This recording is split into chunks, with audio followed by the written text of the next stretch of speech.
जिनको भी जन्माष्टमी मनाने से आपत्ति है, आरिफ मसूद या कांग्रेस के अन्य नेताओं को, तो वो कान खोलकर सुन लें। ये भारत का पर्व है। शिक्षण संस्थाओं में जब आप अनिवार्य करोगे तो आपत्ति नहीं होगी। कॉन्स्टिट्यूशन है, संविधान का क्या कर रहा हो? रोज संविधान को रोज रहा हो। क्या स्कूल कॉलेज में कृष्ण को पढ़ाना अपराध है या कृष्ण जन्माष्टमी मनाना अपराध है? ये अपराध है तो कांग्रेसी और जिन्नाओं की नजरों में है। कोई भी आयोजन छुट्टी जब घोषित कर दी जाती है तो शासकीय आयोजन शिक्षण संस्थाओं में नहीं होना चाहिए। जन्माष्टमी के बदले में ईद मनाना, तो ईद मनाने के लिए कांग्रेस है ना, ईद मनाए, कौन ने मना की है? पर हम जन्माष्टमी मनाएंगे, मटकी फोड़ प्रतियोगिताएं भी करेंगे, मंदिर मंदिर जाएंगे, भगवान के दर्शन भी करेंगे। मैं समझ ही नहीं पा रहा कि सरकार शिक्षण संस्थानों को क्यों बर्बाद करने पे लगी है।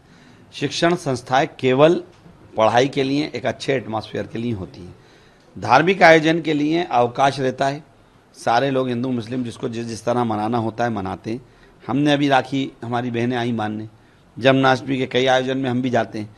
लेकिन आप शिक्षण केंद्र में अनिवार्य करते हो, फिर एक तरफ आप मदरसों के ऊपर उंगली उठाते हो, तो किस तरह ले जाना चाह रहे हो? तो ये देश संविधान से चलेगा और इसीलिए संविधान बहुत अच्छा है जिसको सबने एक्सेप्ट करा। संविधान से चला, गोडसे की विचारधारा से नहीं चला। आपत्ति किस बात की? शिक्षण संस्थाओं में जब आप अनिवार्य करोगे तो आपत्ति नहीं होगी। कॉन्स्टिट्यूशन है, संविधान का क्या कर रहा हो? रोज संविधान को रोज रहा हो। एक के बाद एक संविधान के खिलाफ निकालते हो आदेश, तो इसलिए विरोध है। किसी व्यक्ति के लिए विरोध नहीं है। विरोध इस बात के लिए है कि बड़ी कुर्बानियों से भरा हुआ संविधान है और देश संविधान से चलेगा, बस। और भी तो आयोजन होते हैं तो नहीं, बाकी आयोजन शासकीय कहाँ होते? शासन से कहाँ आदेश निकलता है? शासन से आदेश अभी निकल रहा है, तो ये आदेश गलत है। आने वाले हो सकता है त्योहारों में और भी निकले, किसी को आपत्ति ना हो। हम तो उस पर भी ये कहेंगे कि कोई भी आयोजन छुट्टी जब घोषित कर दी जाती है तो शासकीय आयोजन शिक्षण संस्थाओं में नहीं होना चाहिए।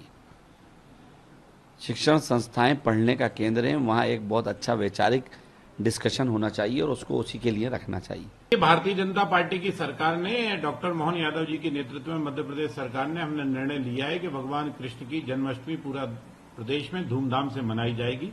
जिनको भी जन्माष्टमी मनाने से आपत्ति है, आरिफ मसूद या कांग्रेस के अन्य नेताओं को, तो वो कान खोलकर सुन लें।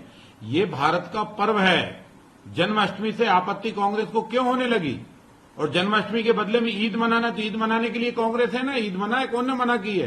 पर हम जन्माष्टमी मनाएंगे, मटकी फोड़ प्रतियोगिताएं भी करेंगे, मंदिर मंदिर जाएंगे, भगवान के दर्शन भी करेंगे, क्योंकि लीला पुरुषोत्तम है भगवान कृष्ण। उनकी लीलाओं पर हिंदुस्तान चल रहा है। और मध्य प्रदेश की धरती पर उज्जैन की महाकाल उज्जैनी में भगवान कृष्ण ने भी शिक्षा प्राप्त की है। इसलिए मध्य प्रदेश का और दायित्व और फर्ज बनता है कि हम कृष्ण जन्माष्टमी धूमधाम से मनाएंगे। और मैं मोहन सरकार को बधाई देता हूं, धन्यवाद देता हूं कि उनने इस पर्व को शासकीय स्तर पर भी घोषित किया। ये बधाई की बात है। क्या स्कूल कॉलेज में कृष्ण को पढ़ाना अपराध है या कृष्ण जन्माष्टमी मनाना अपराध है? ये अपराध है तो कांग्रेसी और जिन्नाओं की नजरों में है, भारत के नागरिकों की नजरों में नहीं है। भारत का नागरिक आज भी अपने बेटे को जब पैदा होता है, मां की गोद में होता है, तो कन्हैया कहकर पुकारता है। मां फक्र करती है, मां गर्व करती है कि मेरा बेटा है, लाल है, कन्हैया है।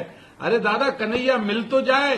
कन्हैया जब देश को सौभाग्य से मिलता है तभी कंसों का वध होता है। और इसलिए ध्यान रखो, कन्हैया से एलर्जी करने वाली कांग्रेस पहले राम से एलर्जी करती थी, अब भगवान कृष्ण से एलर्जी कर रही है। चाहे जितनी एलर्जी कर लो, कृष्ण जन्माष्टमी मध्य प्रदेश की धरती पर धूमधाम से मनाई जाएगी। और मोहन यादव जी को फिर बधाई।